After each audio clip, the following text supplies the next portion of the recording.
మహారాష్ట్రలో అధికార మహాయుతి కూటమి ముఖ్యంగా ఏక్నాథ్ షిండే వర్గం ఉద్దవ్ ఠాక్రే నేతృత్వంలోని శివసేన ఎంపీలను తమ వైపు తిప్పుకునేందుకు ప్రయత్నిస్తోందనే ప్రచారం గత కొన్ని రోజులుగా జోరుగా సాగుతోంది.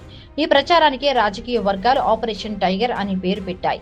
ఉద్ధవ సేనకు చెందిన 9 మంది లోక్సభ ఎంపీలలో 6 నుండి 7 మంది వరకు పార్టీ మారే అవకాశం ఉందని వార్తలు రావడంతో రాజకీయ ఉత్కంఠ మరింత పెరిగింది. ఈ పరిస్థితుల్లో సంజయ్ రౌత్ సోషల్ మీడియాలో సంచలనమైన ఆరోపణ చేశారు. మహారాష్ట్ర ఎంపీలను కొనుగోలు చేసేందుకు ఒక్కొక్కరికి 15 కోట్ల అడ్వాన్స్ ఇస్తున్నారంటూ ఆయన ఆరోపించారు. అయితే దీనిపై స్పందించిన టీఎంసీ ఎంపీ మహువా మొయిత్రా కేవలం 15 కోట్లేనా అంటూ వ్యంగ్యంగా కామెంట్స్ చేశారు.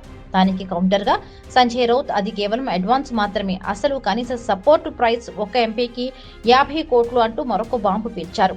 దీంతో ఈ వ్యవహారం రాజకీయ స్థాయిలో చర్చనీయాంశమైంది. అయితే ఈ ఆరోపణలకు సంబంధించి ఇప్పటి వరకు ఎలాంటి ఆధారాలు బయటకు రాలేదు. అధికార పక్షం కూడా ఈ ఆరోపణలను ఖండిస్తోంది. కానీ రాజకీయంగా మాత్రం ఈ వ్యాఖ్యలు పెద్ద ప్రకంపనలు సృష్టిస్తున్నాయి.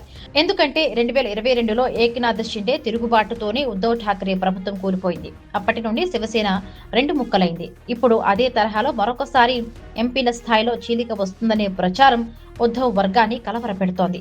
ఈ నేపథ్యంలో ఉద్దవ్ ఠాక్రే అత్యవసర సమావేశం నిర్వహించి తన ఎంపీలతో మాట్లాడారు. కొందరు ప్రత్యక్షంగా, మరికొందరు వర్చువల్ గా సమావేశంలో పాల్గొన్నారు. అందరూ పార్టీతోనే ఉంటామని హామీనిచ్చారని సంజయ్ రౌత్ ప్రకటించారు. అయినప్పటికీ ఢిల్లీ కేంద్రంగా రాజకీయ చర్చలు కొనసాగుతూ ఉండడంతో మహారాష్ట్ర రాజకీయాల్లో ఉత్కంఠ కొనసాగుతోంది.